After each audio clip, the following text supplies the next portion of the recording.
Welcome to the Ascent Athlete Podcast, where we're talking all things baseball. Today, I'm joined by Troy Tolar. He's a mental coach for the Northern Colorado Owlz, who play in the Pioneer League of professional baseball. Troy was a tremendous help to me in my own career, and I'm really excited to dive deeper into some of the intricacies of what mental game is. Let's jump right into it.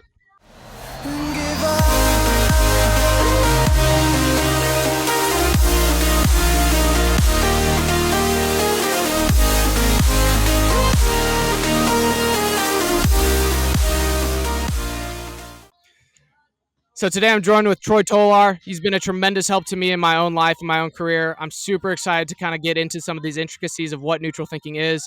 Troy, tell us a little bit about yourself.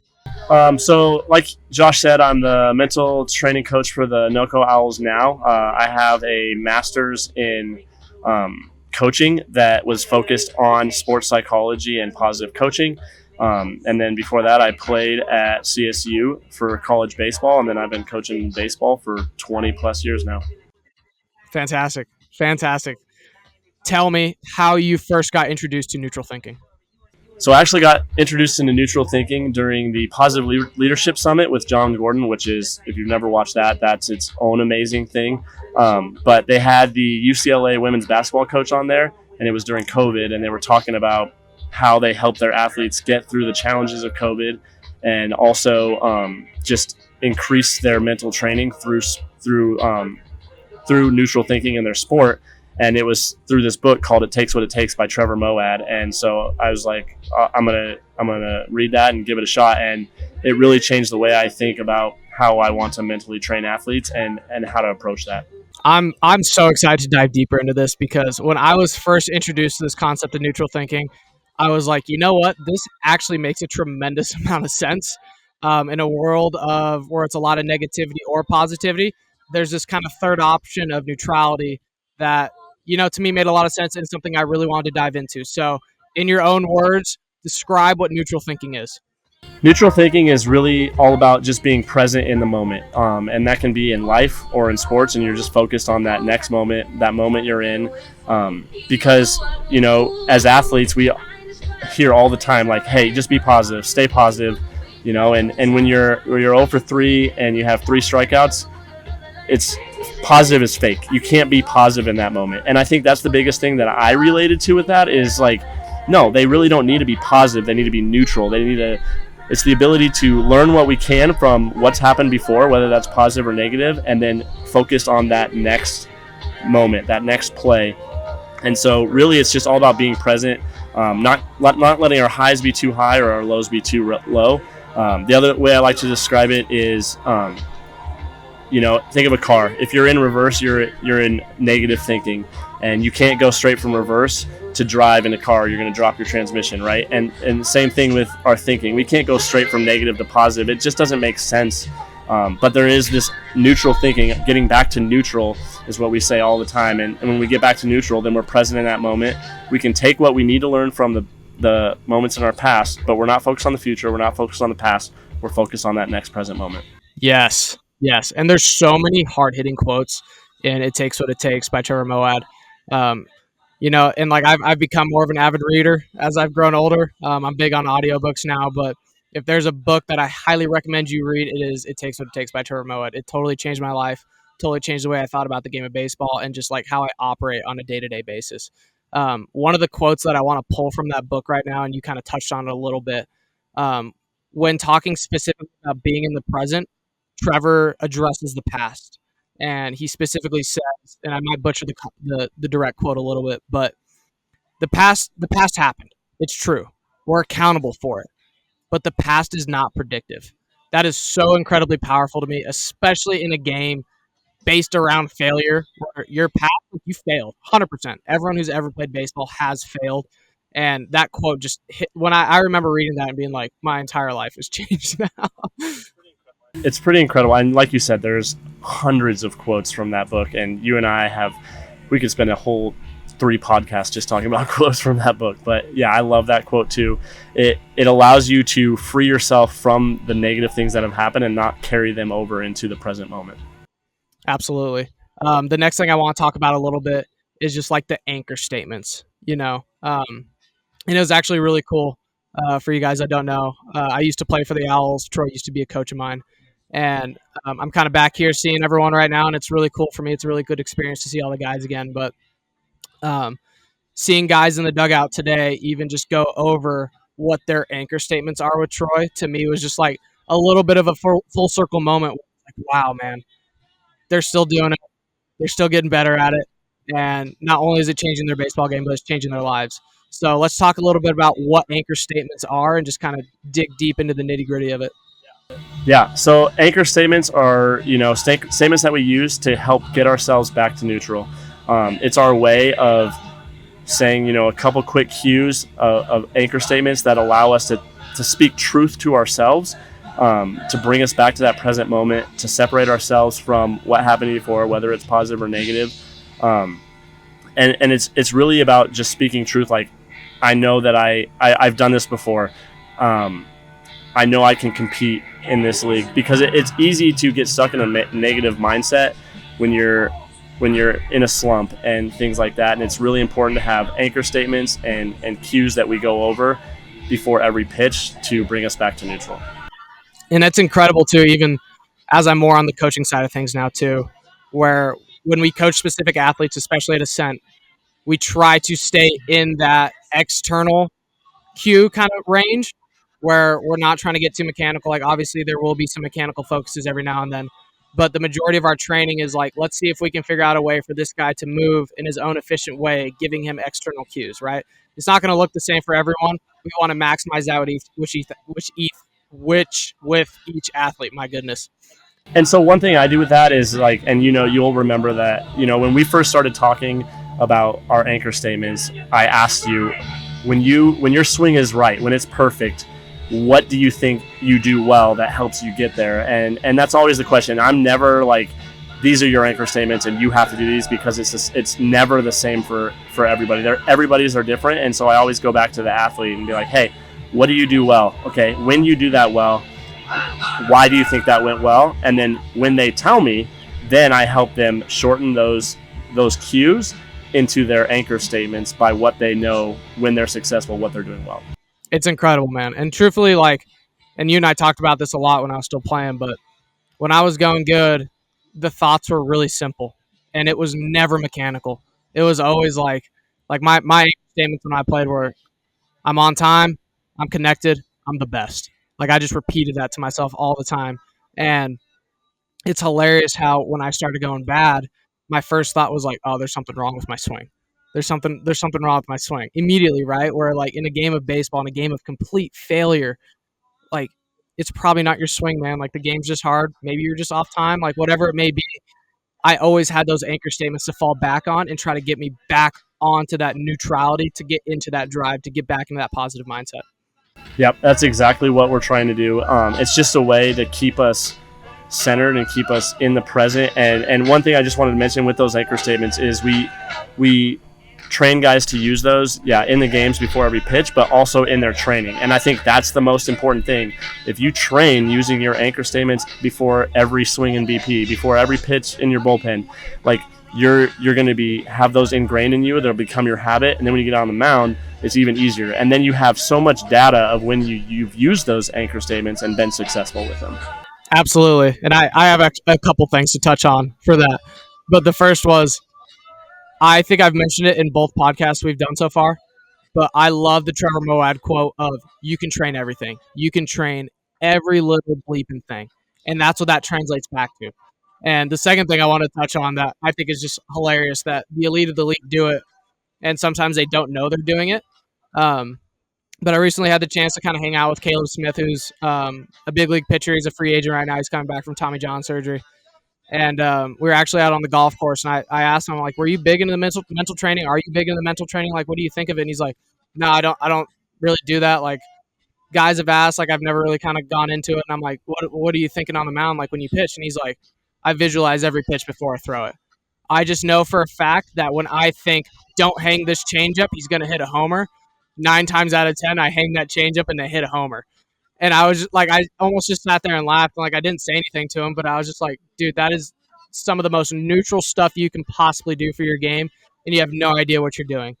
So I think that's a really good segue into kind of talking about the different types of. Can I touch on one thing that you just talked about real quick? Is yeah, I think it's just a really good reminder that when we say things like "don't do this," our brain doesn't register the "don't." All we hear is "hang this slider," and so when we say things like that, we always want to try to switch them into something that we do want to do, like get the slider down or stay out in front on your slider. Whatever that is, you want to do that instead of saying don't do this. When you say don't do this, our brain doesn't hear that, and you're only focused on hang the slider.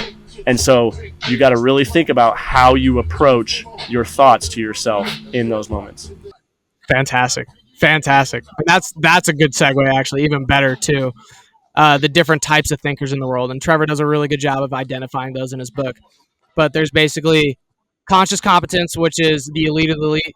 They know they're good, they know what makes them good, and they continue to know and they continue to do what makes them good. Conscious incompetence, you know it makes you good, you refuse to do it still. And then there's unconscious incompetence, which is basically you don't know what you don't know and you don't do it. And lastly, there's unconscious competence, which is kind of relating back to that Caleb Smith story where he didn't know that he was doing something really good, but he's doing something really good and he's still doing it. Um, the goal is to be consciously competent. Understanding what makes you good and building off of that. What do you got on that? I think we all start as that kind of consciously incompetent. When we start learning about mental training, we see that there's places that I can improve, and then when we start learning and gaining knowledge on that, we can start working towards that consciously competent. We're probably gonna find some areas where we're consciously incompetent, or unconsciously competent, where we know we're doing things right, but we don't even know that we're doing them, kind of like Caleb Smith. But there's definitely going to be some areas where you're consciously incompetent, and you need to learn how to improve those areas and what to do to help you improve those areas. Absolutely. And I think this is great stuff too, just even beyond the game of baseball, where translating it to your own life. We're like, I personally have dealt with some life changing stuff in the past year or so. We're like retiring from baseball due to the heart condition and stuff like that. And like I'm still kind of dealing with that on a day to day basis. Where if I'm consciously competent, like I know what works for me right now to help me get through the day, and I actively do that. That's living to that standard that I set for myself. That's helping me get through what I'm getting through. Right. There's a lot of days, I'm not gonna lie, where like I don't feel like doing some of those things. And that's like conscious incompetence, which is arguably the worst kind. You know what I mean? Where I know what makes me feel good, I know what I'm trying to do, and like I don't do it because like maybe I just don't feel like doing it. And at the end of the day, like the process does not care about your feelings. It doesn't care if you feel good, doesn't care if you feel bad, like you have to get up and do it. Yep. And I think that's a good, that's a good nudge into talking about habits, because you and I talked about habits so much because they're so important, because there are going to be days where your motivation is not good, and you don't want to get up and go to the gym. You don't want to train. You don't want to do the 33 swings on the tee before you start your BP round. But those things are important, and the best do those things every day. They make them a habit. And so, one of the things we talk about early when we start mentally training with guys is those habits. Every single habit is super important. We talk about what things do you do well, like what things are you doing every day that help you achieve your goals. But then I know this was a kind of one of those gut-wrenching things for you when we started doing it, is what things are you doing every day that keep you from your goals? And that's a tough one to face for a lot of guys, because it really helps you take a good self-evaluation of the things you need to stop doing that you probably already knew, but no one called you out on them yet. 100%. And like it's even funny now when I look back at my last year playing, where the last few months of the season, like I felt terrible. Body was in shambles, and like probably some of that was the heart, and the other part of it was it's August and I've caught 60 games at this point. Like I'm tired, you know what I mean? Um, it made me account for almost every second of my day, where I really had to think like, man, is eating this worth it to feel not so great later and have to go struggle through a game? Is making this right decision now to feel good later and be there for my guys and like rally them around and like see if I can't give my best self for them? Like almost 9 times out of 10, it was like, I need to do this because I know this is what best for me and best for my team. Yep. And I think you were able to even make those decisions when they were really, really hard because we started making those habits before the season even started. And that's what is super important is you have to make those habits every single day to so that way when it's when it's the dog days of the season, you're like, I just played 4 games in the last week. I don't want to do that today. You know that you're going to do it because that's who you are now because you've made those your habit. 100%. And I don't know if this is in the book or not, or this might be even an old quote from my dad, but I don't know. I always go back to it. But you never rise to your best when the spotlight's on or when you feel like crap. Like you never just like magically rise to your best. You always fall to the level of your training.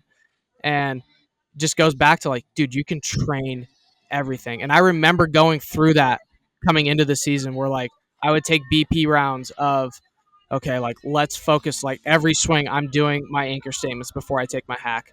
Every swing, if I take a bad swing, let's not react on the bad swings. Let's react on the good swings. Like it was a conscious effort to try and get better at that mental training. And let me tell you, man, it was hard. It was so hard, man. Like you have no idea what you're doing until you like actually address it yourself. Yeah, and one of the biggest things that just reminded me of early on is we had a big thing of don't say stupid stuff out loud, and man, I'm sure I might have said that to you 300 times in the first month because it's so easy for our mind to say even little things that we don't even think of as like negative or how we can affect ourselves, our own mind, but also our teammates and others. And so a big thing is if you're not saying don't let your teammates and don't let yourself say stupid stuff out loud, that affects. And it can be as easy as like, man, it's really windy tonight. Instead of that, we talk about, oh man, we've played in the wind before, and they have to deal with it too. But we're better in it, so we're gonna be better than them in the wind because both teams have to do it. But it's easy to let ourselves slip into things that can become excuses pretty quick. And once we start that, it's easy for that to snowball for our teammates too.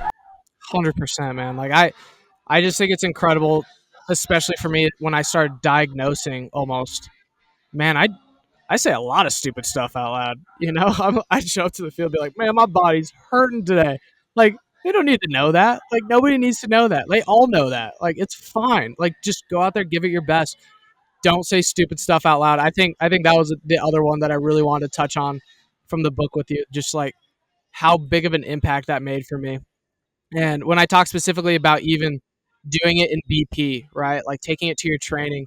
My junior college coach, Rob Shabansky Chubbs, I've talked to him on here before too, but he's a genius in a lot of this stuff, and he's big into the neutral thinking stuff. Like it's hilarious. Like when I brought up, like, oh yeah, have you heard of Trevor Moad? He just kind of looked at me and was like, yes, do that. And I'm like, okay, great. But he made all of our guys do this round of BP at Gateway Community College that like I carried on with me till the day I finished, and it's called That's Me BP. And you better believe I make some of our guys do it at Ascent too. And basically, the whole premise of it is if you take a bad swing, don't react. If you like the swing you took, if you hit the ball hard, audibly say, that's me. Words are so powerful. And when you audibly say, I did something good, that's me, that's how I swing, that's how I hit the ball, it's extremely impactful on the brain and just the overall cognition of what you're doing.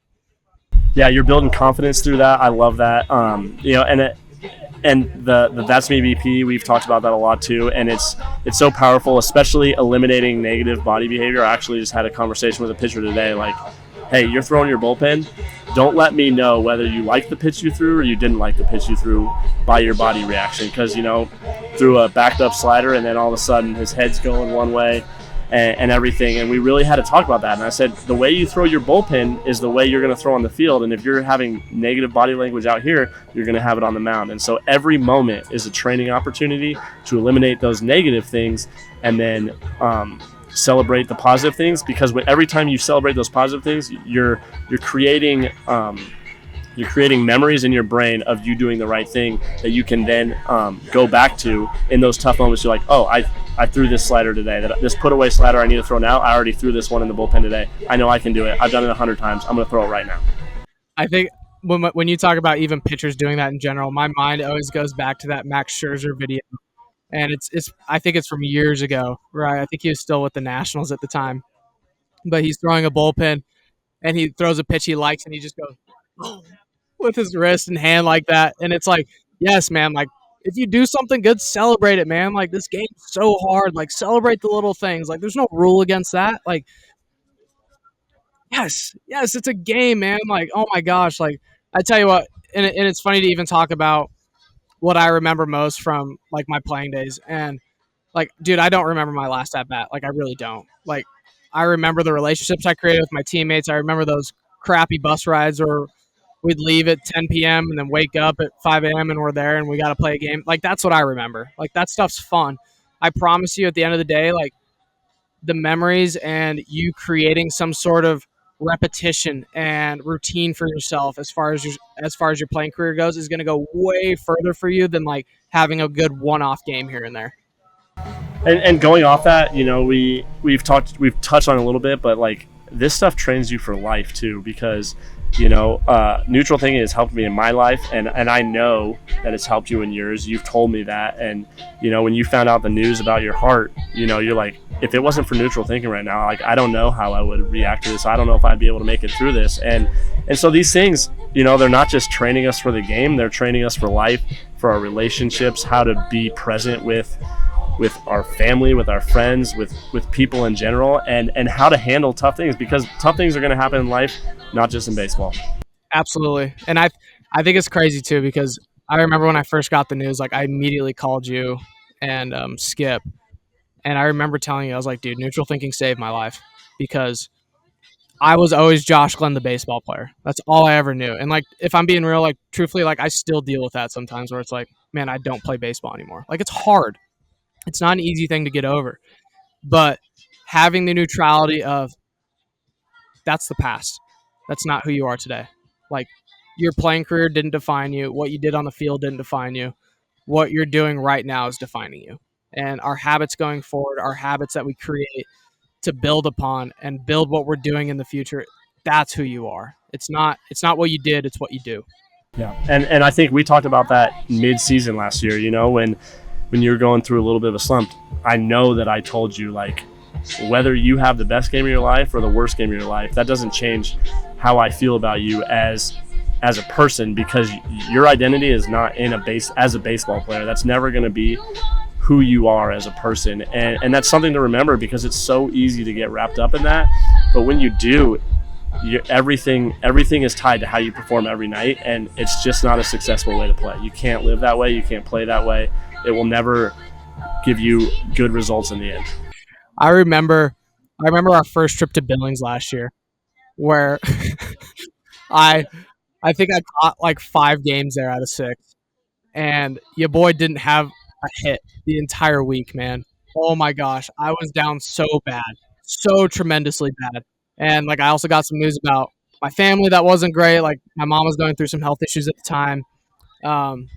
And I just remember feeling like, oh my gosh, man, my world is falling apart right now. Like, what is happening? And you want to know something hilarious, Troy, is when like my retirement got announced and like the Owls did that really nice post. It was awesome. But one of the people that actually reached out to me was the Billings Mustangs bat boy. He's like, man, you were so great to be around. Like, I wish you the best in retirement. Like, I wish we got to talk more, but like, thank you so much for being kind to me. Just like talking to me. And I just like, dude, I remember just being like, dude, it's so much bigger than an 0 for 30 week or whatever that was. Like, I don't even know if I put a freaking ball in play that week, man. But I don't remember. Like, it's over, right? It happened. But you'll never forget that moment that he messaged you, and that's because you made an impact on him, and that's really what the game of baseball is all about. Which That's what I love. I love that story. Yes, I will never forget that message. I was literally like, dude, what the heck? Like, I had no idea, you know. And like, I think that's why the power of neutrality is so powerful. Just in that moment, in that game, I was just like, dude, I stink. But like, I can't let anyone know that I think I stink. Like, I have to figure out a way to get myself back to neutral so that I can get going again. And like, that really cool story happened, and I was like, oh my gosh, if it wasn't for neutral thinking, that would have never happened. I would have taken out all my aggression and anger on that poor bat rack. You know? And that's the thing, is like neutral thinking helped you plant a seed with somebody that he's going to remember for forever, because you didn't throw, like you said, you didn't take your anger on that bat rack. You didn't let your negative thinking take you to a place where maybe you treated him poorly or didn't talk to him and things like that, because you were still in the moment and being present in the moment, even through some tough games. Absolutely. And I think that's the other fun thing to touch on too, especially with neutral thinking and even how hard I trained with it in the off season. Like I trained for a solid probably 2 months, 3 months before the season even started with it. I talked to Troy once or twice a week about it. Like we'd go through the book together, we'd take notes, and that's not to say like I didn't slip up. Like in Billings, like believe me, that bat rack lived, but man, that Grand Junction bat rack, I don't know if that thing's still together or not. Like that's not saying I never slipped up again. And like we're human, like, and I have to recognize that. And I remember the conversations of I'm excited for the first time I slip up because I want to see how I bounce back. And that's also incredibly important to me and incredibly powerful to me because like we knew I was going to mess up. Right. I mean, that first week you were on fire, and I was like, "This is great. It's working. It's great." But it's not going to be perfect all season. You need to know that. And we had those conversations. You're like, I know. But, you live in that moment. You be present through those high times and when everything's going right. And we knew, like, no one can have a perfect baseball season. It's not going to happen. And when it doesn't go right, how you respond, that's what we train for. Yes, absolutely. The power of neutral thinking is absolutely incredible. And I want to touch on one more thing, and I'm gonna butcher these numbers, but I listened to a podcast with Trevor when we first started doing it, and I can't remember the exact numbers, but basically the whole premise of it is everybody knows that negative thinking works. Like that is a clinically proven thing. Negative thinking works 100% of the time in a negative way. With that one quote is negativity breeds negativity. Like that's like a quote that I love because it's so powerful and it's so true. Like every single time negativity breeds negativity. Nothing positive comes from negativity. Nothing. And I just love how he dives even deeper into it where he's like, there's not even a lot of like concrete studies out there that positive thinking works. And you get into Trevor's background a little bit, and his dad was huge on positive thinking, the power of positive thinking, right? But like it's life, and especially when you're talking about baseball and life in general, like stuff's gonna hit the fan, man. And being positive isn't always necessarily the right move in that situation.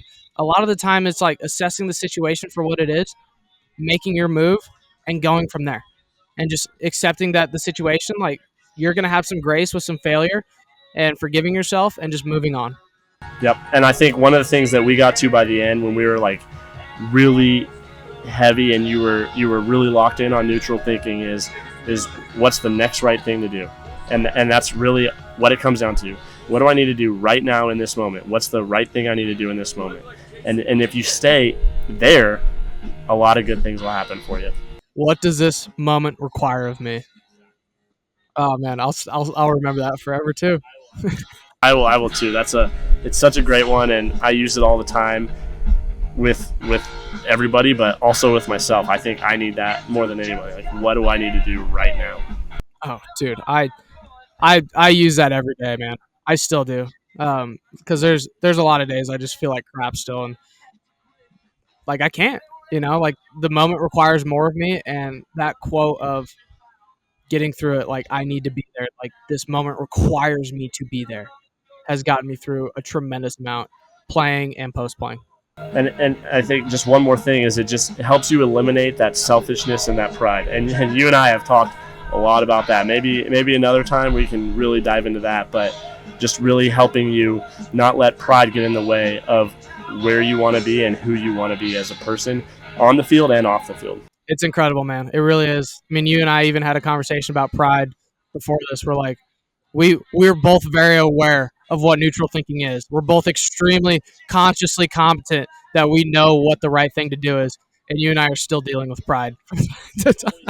It's always going to be a hard thing to do, and that's why we have to have these conversations all the time to help hold each other accountable. Absolutely. Well, absolutely. Well, hey, Troy, thank you so much for joining us today. I really enjoyed it. I thought we dove pretty deep into some of this stuff.